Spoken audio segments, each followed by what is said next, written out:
Boa, muito obrigado. Só deixar a mão aqui.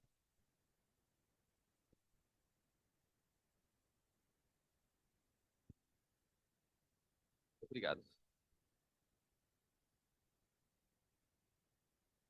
Bem, tá funcionando? Tá. Boa tarde.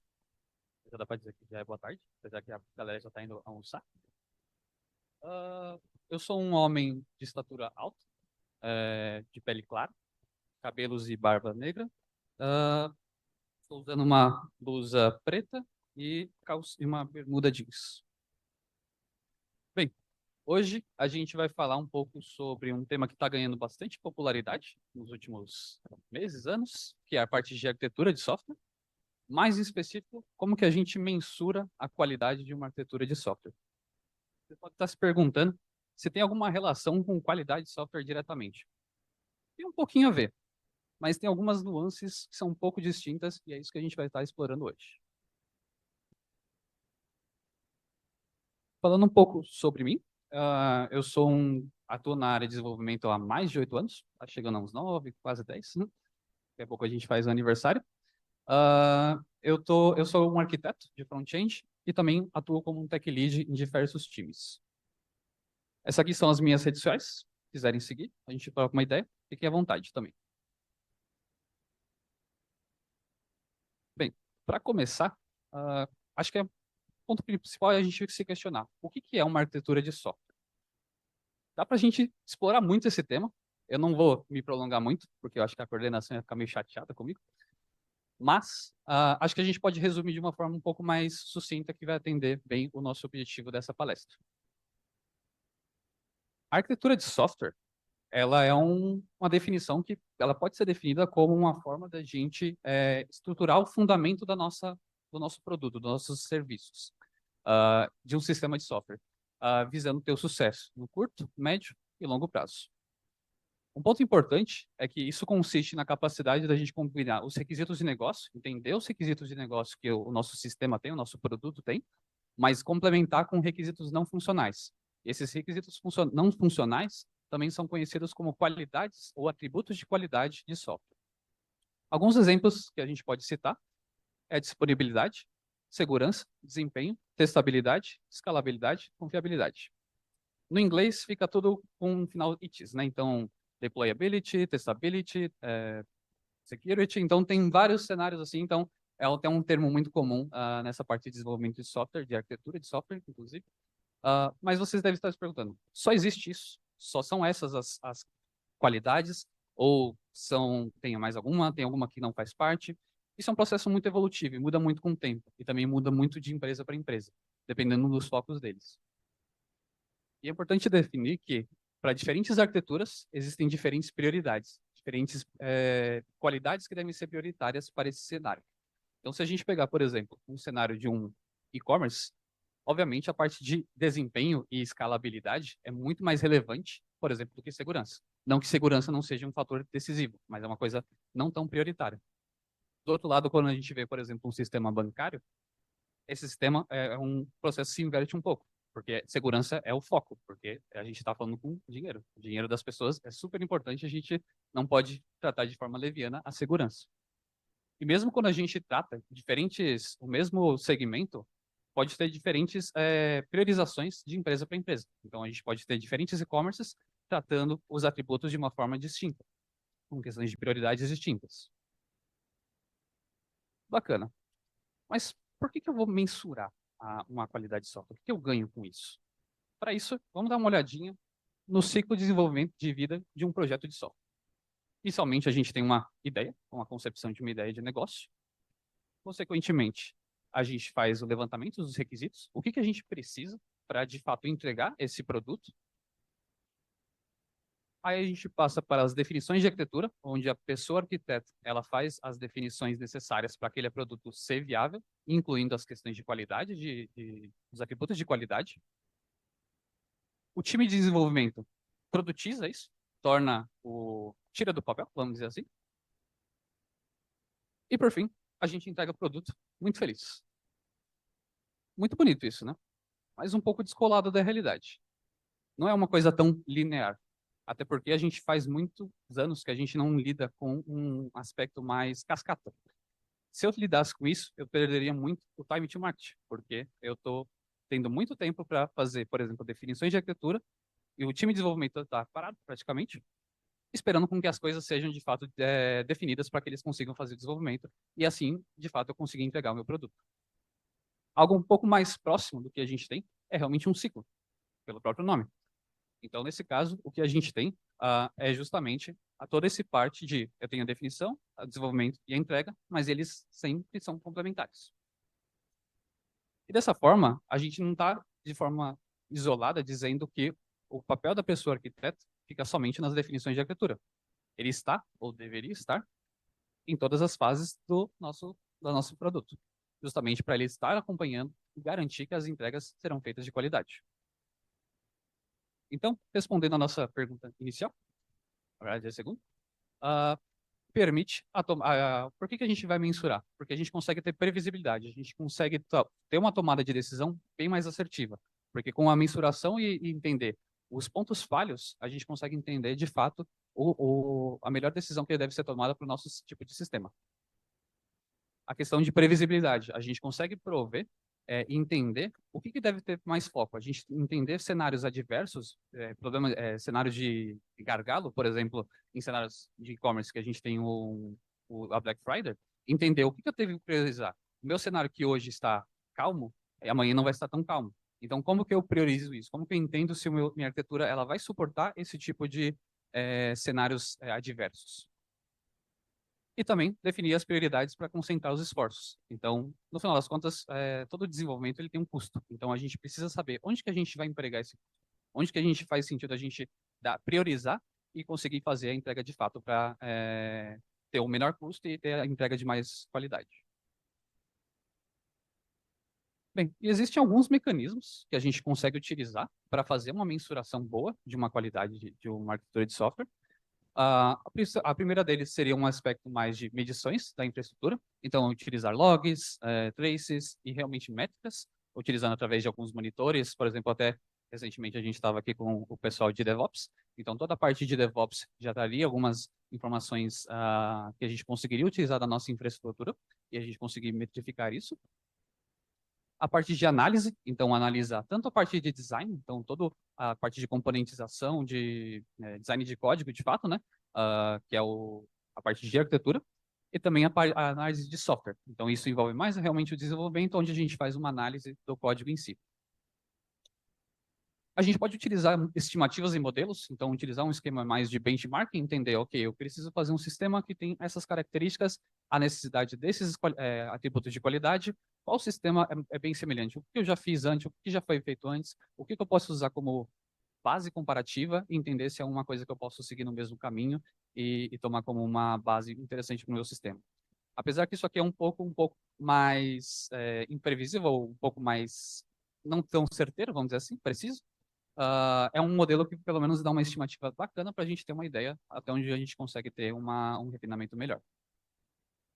E por fim, a gente tem um conceito bem popular quando a gente fala de arquitetura de software, que são os Fitness Functions, ou tradução livre,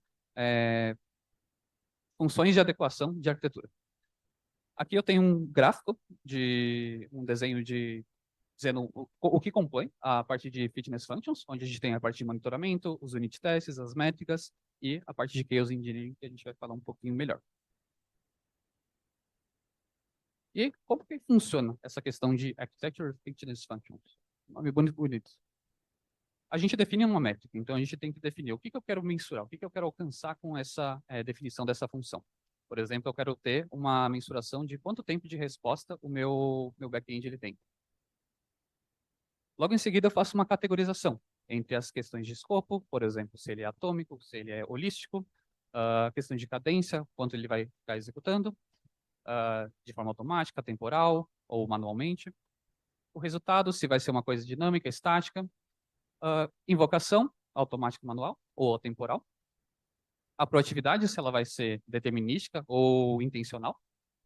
E, por fim, a parte de cobertura, se ela vai ser mais generalizada ou também se ela vai ser definida especificamente por domínio. Feita a categorização, a gente vai começar a instrumentar nossas ferramentas. Usar essas ferramentas para entender como que eu mensuro o que eu quero obter de resultado. Por fim, criar alertas. Ok, eu tenho já ferramentas monitorando e entendendo o que eu preciso fazer, o que eu tenho de informação, e agora eu preciso entender, ok, tem alguma coisa errada, eu preciso tomar alguma ação. E por fim, com esses alertas, a gente define planos de ação, o que a gente precisa fazer com esses alertas, com essas informações de mensuração, para tomar alguma atitude. Bem, alguns exemplos de ferramentas que a gente pode ter de mercado. Então, a questão de monitores de métrica, justamente na parte de DevOps, ou até mesmo coisas que a gente deixa nos nossos serviços, pipelines e afins, para a gente deixar no sistema metrificando e calculando coisas que fazem sentido para a gente. Análise estática e dinâmica, então toda a parte de Sonar, SAST, DAST, também na parte de segurança, né? SCA, DAST, SAST. O exército símil, que é um exemplo bem comum, que é a parte o mais popular, acaba sendo o Keyless Monkey. Então, isso dá uma mensuração de ideia de como que a resiliência da nossa aplicação. Também a parte de alguns frameworks de teste. Então, para Java, a gente tem o ArcUnit e para .NET tem o ArcUnit.NET. Ferramentas de APM, que são justamente focadas na parte de performance. Então, a gente conseguir fazer mensurações de performance. Em específico para a web, a gente tem a parte de Lighthouse, que é uma ferramenta que não só fala questões de performance, mas mensura outras questões também, questões de acessibilidade, SEO e outros importantes aspectos de uma aplicação. E, de fim, testes de carga, que é de fato a gente testar o quanto a nossa aplicação ela é resiliente também, imputando muita informação, muitas requisições, entendendo como que ela se comportaria nesse tipo de teste. E é importante a gente ter mensurações em cada etapa. Não é uma coisa só numa etapa final ou só na etapa inicial. Ela acontece durante todo o ciclo do nosso desenvolvimento, toda a produtização do nosso sistema.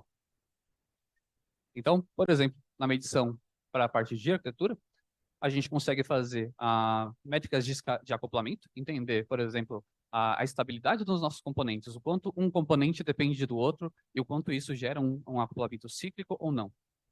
A parte de nível de abstração, quanto realmente a gente está conseguindo abstrair e não ter algum tipo de impacto se eu eventualmente precisar fazer alteração em um componente, o quanto isso geraria de alterações no sistema como um todo. E também o Conasense. Conasense é um termo referente ao quanto os componentes conhecem outros componentes. Não é necessariamente a dependência, mas o quanto eu preciso que outros componentes conheçam eles entre si. E isso geraria também um certo tipo de acoplamento. Parte de métricas de coesão, existe um cálculo, uma fórmula chamada LCON, que é o Lack of Cohesion of Methods, que é basicamente o quanto faz sentido alguns métodos estarem em determinada classe ou determinado componente. O que realmente faz sentido ter a questão do single responsibility, né, a responsabilidade única, e o quanto isso está sendo aderente.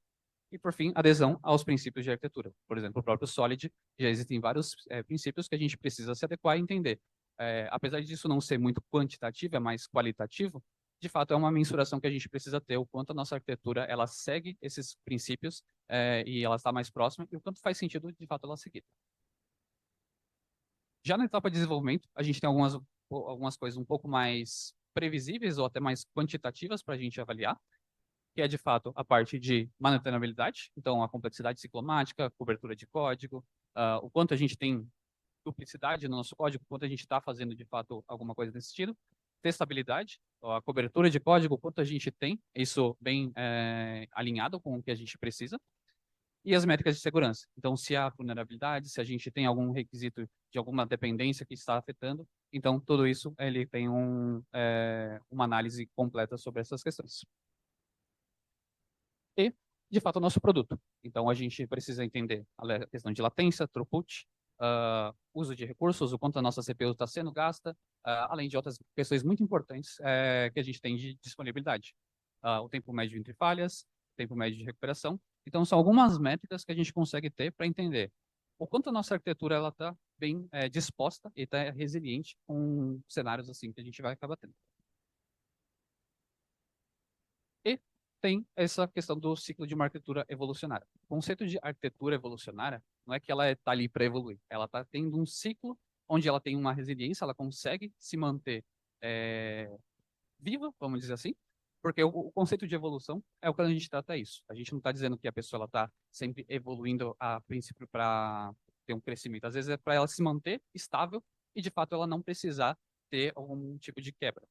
Então, quando a gente pensa nesse ciclo de arquitetura evolucionária, a gente tem que ter alterações incrementais, e elas precisam fazer sentido, e elas geralmente são guiadas pelas métricas que a gente vai sempre mensurando. Todas as nossas decisões, elas precisam ser documentadas, então existem alguns princípios, alguns mecanismos que a gente consegue utilizar, por exemplo, a Architecture Decision Records, que é um mecanismo que a gente consegue dizer por que a gente tomou aquela decisão, por que a gente seguiu por essa arquitetura. Então, esse tipo de mecanismo é muito interessante, até porque pode ser que 2 anos para frente, 5 anos para frente, as pessoas não estejam mais ali. As pessoas que tomaram decisões não estão mais ali. E como que a gente faz justamente para entender por que decidiu usar esse tipo de arquitetura? Por que a gente está usando Kubernetes? Por que a gente está usando esse tipo de mecanismo? Isso é importante a gente deixar bem documentado, justamente para dar insumos para as pessoas do futuro. Às vezes a gente mesmo, porque a gente também não é obrigado a lembrar tudo. A gente tem que ter uma forma da gente consultar e entender o porquê das coisas. Entender os trade-offs de cada decisão. Toda decisão que a gente fizer, ela tem um contraponto. Não existe nenhuma decisão que a gente vai tomar que não existe um risco, uma decisão que a gente não tem um custo que a gente vai arcar com. Então é importante entender os trade-offs de cada decisão, entender, ok, onde que eu perco menos? Isso é um ponto bem importante, justamente para a gente não tomar decisões devianas, entender que não existe bala de prata. Esse é o ponto que a gente é um pouco clichê falar, mas é uma verdade. A gente não tem uma decisão que a gente não acaba perdendo alguma coisa. É entender onde que a gente perde menos. Um exemplo, falando dos atributos de qualidade, eu preciso garantir segurança. Ao mesmo tempo que eu garanto segurança, eu acabo perdendo um pouco de performance, porque para garantir segurança, eu usaria um espaço para executar uma garantia ali de segurança que eventualmente faria com que a minha performance desse uma degradada, mas não o suficiente. É entender o quanto você realmente quer perder, o que você quer perder, e entender o que faz sentido para o seu software e adiar decisões que até que elas façam sentido. Porque, como disse, essa questão de decisões, elas têm um custo. Tomar decisões tem um custo e tem um risco. Então, não precisa tomar todas as decisões no começo. Espere realmente o momento que a decisão precisa ser tomada e assim, de fato, você conseguiria ter uma noção um pouco mais clara de como que a sua decisão vai perdurar. E, só para finalizar, os do e don'ts, para a gente fazer uma mensuração, uma métrica de qualidade. Comece pequeno, acho que é começar logo, na verdade, é começar pequeno e começar logo, são 2 pontos bem importantes. Ter um sistema bem observável, ter uma observabilidade no seu sistema é uma coisa importante, então não adie isso, porque você vai ter vários problemas que vocês poderiam ter antecipado ou ter uma previsibilidade melhor se tivesse algum tipo de mensuração prévia. Essas coisas que importam. Além disso, escolher o que você vai medir é importante, porque encher o seu sistema de métricas e observabilidades inúteis, isso também pode gerar algum tipo de impacto negativo para a sua aplicação. Além de gerar algum certo custo, porque você vai estar investindo em métricas que não fazem sentido, que ninguém vai usar, e dispor, por exemplo, o desenvolvimento, que é um custo desnecessário. Atue no que for medido. Então, ok, legal, a gente tem as medidas, o que eu faço com isso? O que as informações vão me trazer? O que eu posso ter de informações interessantes para a gente, para de fato a gente envolver e ter uma evolução na nossa aplicação, ou pelo menos torná-la pronta para determinadas evoluções. E torne as medidas visíveis. Ok, a gente tem as medidas, não adianta a gente ficar só para a gente. Isso precisa estar bem claro também para as áreas de negócio, para elas entender o valor do que a gente está fazendo, entender o valor do que a gente precisa priorizar e, de fato, a gente ter as entregas necessárias para serem feitas. E torne as métricas contínuas. Então, isso é um processo contínuo e evolutivo. Então, métricas não é só, tipo, ok, estou medindo isso para o cenário atual. Pode ser que as métricas elas evoluem de acordo com as necessidades. E diferentes cenários, a gente evoluía e fala assim, ok, essa métrica ela não faz meio sentido, eu preciso tornar uma nova métrica para os cenários que estão vindo para o meu sistema. Isso é importante porque a arquitetura ela não é pensada para o agora, ela não é pensada para aqui 1 ano, ela é pensada para anos à frente. Então, nesse cenário, a arquitetura ela tem que estar sempre evoluindo e entendendo o que tem que ser realmente visualizado, o que tem que ser mensurado para a gente entender a qualidade da nossa arquitetura. Bem, na parte do não fazer, a gente não precisa focar nos mecanismos, não é interessante. A gente precisa saber o que que as nossas métricas, o que que a gente vai ter de retorno com isso, o que que é as informações interessantes para a gente. Não de fato os mecanismos, mas sim as métricas, as medidas em si. Ah, buscar exatidão é uma coisa bem complicada. Eu falo por mim porque eu estudei bastante sobre performance nos últimos meses e não tem como você ter performance, uma exatidão na performance. É uma coisa muito imprecisa. Você tem muitas variáveis, muitas questõezinhas. Então você pode ter um range de determinado assim, ok. Eu tenho aspecto de performance, mas eu não preciso ter um número exato, porque sempre vai ter alguma coisa que vai impactar isso. Então não busque a perfeição, busque ter, busque o bom antes do perfeito. Evitar medir demais. Então, da mesma forma, a gente medir as coisas que importam, é medir coisas demais que não são relevantes. Isso faria com que, de fato, a gente acabasse despendendo tempo ou custos de forma desnecessária.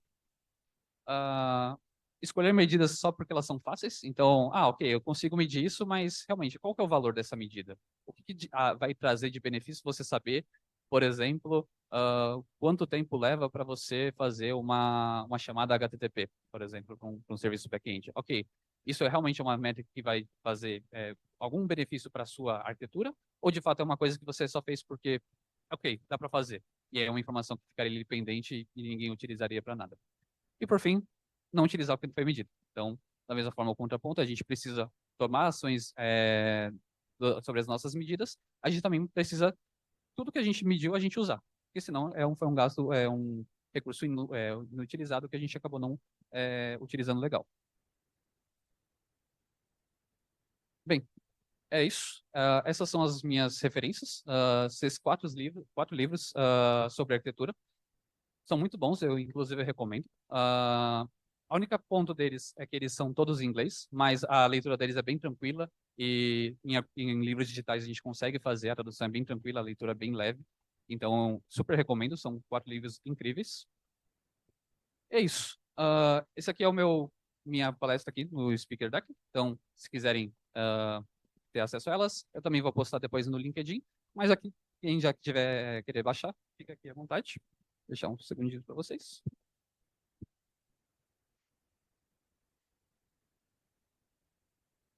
Obrigado.